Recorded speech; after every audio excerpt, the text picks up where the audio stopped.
Hey everyone, and welcome back to another edition of Uncle Dan's Best Bets here on the Buffalo Plus YouTube channel. Thanks for joining me. Be sure to like, comment, subscribe. We're over 20.1 subscribers as it continues to grow. Now, I know I usually say I try and get these out on Friday. Had daddy daycare. Daycare got canceled. I think you guys can understand that. So that's why I got pushed back like 24 hours. The article, again, was up Saturday. And again, some of these lines really matter, as we have talked about, getting gypped on half points because we were half point winners once again. Last week, it was our not one, not two, not three, not four, but our fifth straight winning week. This is getting kind of silly. It really is. 6-4 last week, our fifth winning week in a row on the season, 63, 46, and 2, hitting at 57% for the season. And you know you're hot when you cash the Josh Allen rushing attempts over thanks to 3 kneel downs at the end of the Patriots game. Had 7.5 last week. Josh had 5 rushing attempts and 3 knees. So thank you to Bill Belichick for that one. But we move forward. We are humble and hungry. And I'm not going to sit on here and just kind of kneel on the stats. Shooters keep shooting, and that's what I'm going to keep doing. Again, just seeing the board well, 5 straight winning weeks. And there are some plays this week, and I went through the board, and I didn't really love it. Obviously, 6 teams run a bye. Nothing really popped out to me. And then I looked a little bit more. I found 4 picks I liked, then 6. And just like per usual, we are back up to 8. So here it is, week 14 of Uncle Dan's Best Bets. And we'll start out with 2 system plays, 2 automatic plays that we have just been using. Channeling my inner Scott Van Pelt, who does winners on SportsCenter. He calls them GPGs, or general principle plays. And that's what we have a pair of this week. We are going to take unders. We have done it 5 times this year. We have taken the under on massive spread games, taking the under on big spread games. We did it in the Bills-Lions on Thanksgiving. That one. Giants-Cowboys, that was the last second over in that game.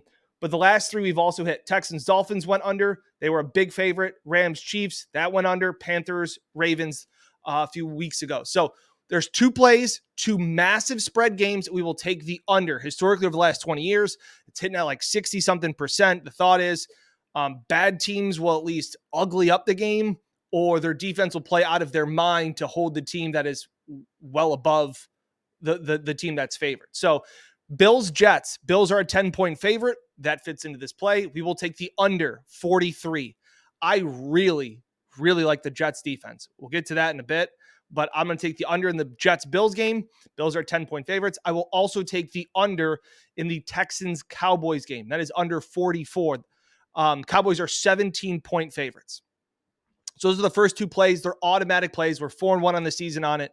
Those are, to me, are just blind bets. As soon as I see that, I write that down. That's what we're doing. I got 3 more plays in the Bills game. And surprisingly, 2 of them are Jets props. Okay, I got Mike White over 247.5 passing yards. I like the Jets offense. I do. They've got some pieces, and Mike White has enough confidence and is competent enough to know how to use them. The Bills have big issues at their number 2 corner position. We saw that on Thanksgiving. Even with Trey White back, Kyrie Elam has been a healthy scratch. Dane Jackson has been getting picked on. And obviously Christian Benford is out. I don't think Xavier Rhodes is the answer by any means. So there are issues there. And I really like Garrett Wilson. They have Corey Davis. They've got enough pieces to get it going. Mike White has thrown for over 300 yards in his last 2 starts and his 2 starts that he's made this season. He's got moxie. He's got confidence.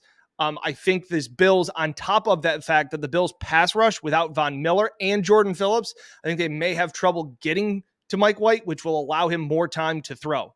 I also think the Bills will be ahead in this game. So again, I think Mike White will air it out. I see him hitting 250 passing yards. Some of that could be garbage time. The other prop I like for the Jets, Garrett Wilson over 64.5 receiving yards.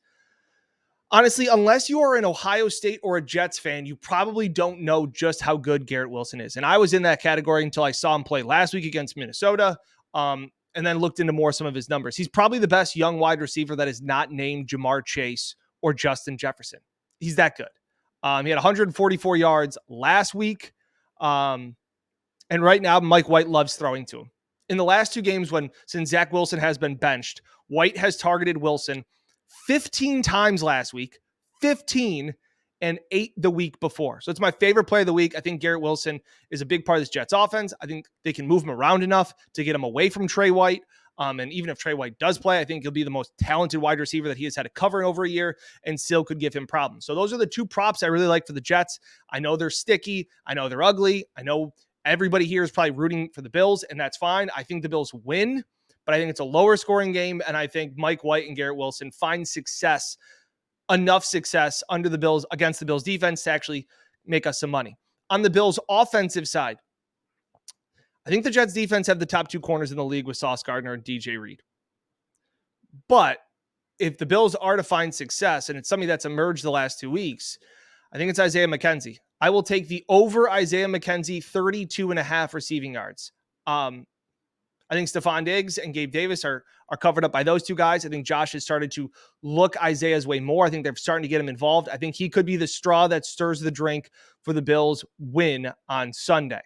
So those are the three plays from the Bills game. Like I said, I also have the under in that game. For the rest of them, Titans minus 3.5. I can't. They're playing the Jags. That's right. Couldn't even think of it because it didn't really matter to me. Vrabel has made us a lot of money here on Uncle Dan. We stayed away from him last week. We just took the over, which hit. But this week we're back on him. The Titans aren't losing 3 games in a row. They're just not, especially not to the Jags. And every single number here tells you to bet the Titans. Tennessee is 6-0 against the spread against teams with losing records this season. They're 8-2 over their last 10. They've covered 8 out of their past 10 against the Jags.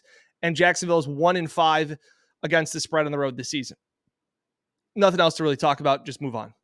2 more plays left this week in Uncle Dan. Vikings, Lions over 51.5. This one's just going to be fun, guys. It's just going to be fun. These are 2 teams with really bad defenses and pretty good offenses. To me, doesn't take me long to realize that's probably an over.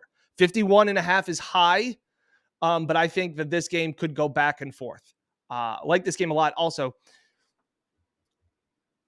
the Lions being a 2-point favorite is very interesting. 5-7 Lions team at home favored by 2 against the 10-2 Vikings. If I was to bet the game, I would take the Lions because Vegas is daring you to take the Vikings. But I stayed away from that. And the final play, it's a teaser. I really wanted to find a way to get the Bengals down from that 5.5. I think it's a tricky spot. They're coming off another emotional win. Riding high. I think 5.5 just may be a little too much against the Browns, who looked really bad last week against Houston, but they got the win. They kind of seem to own the Bengals of late. They've won 5 in a row straight up against them. So I wanted to bet them down. So I know some books have it at 6, some have it at 5.5. I would tease it down so you can either get it as a pick'em or as a half-point favorite. Doesn't really matter. And then I'm also going to take the Bucs 49ers over. It's 36 or 37.5, and I got it at 31. So I think the Bengals win the game. I don't know by how much, and 31 is just way too low to not take for an over. So those are the plays of the week. Bills, Jets under, Texans, Cowboys under. Those are the general principle. Those are the system plays. Mike White over passing yards, Garrett Wilson over receiving yards, Isaiah McKenzie over receiving yards, Titans -3, Vikings, Lions over, and then a teaser with the Bengals, pick'em, and the Bucs 49ers over. Again, tell your friends. I got a shout out to Dale. One of the guys messaged me and said that he's very appreciative of the hole that I've gotten him out of this week or this year for best bet. So that means a lot. I really appreciate it. I do put a lot of thought into these bets, and every single bet that I give on here, I have the tickets for. I bet all of these games too. So it has been a good year. We will look to continue to keep it going. But again, we stay humble and hungry, and we keep firing because we're not afraid, and scared money doesn't make money. So again, best of luck to you this weekend. Be sure to like, comment, and subscribe to the Buffalo Plus YouTube channel. Comment in with what your favorite play is of the week. Again, I'm Uncle Dan. Thanks for watching. We'll catch you next time here on the Buffalo Plus YouTube channel.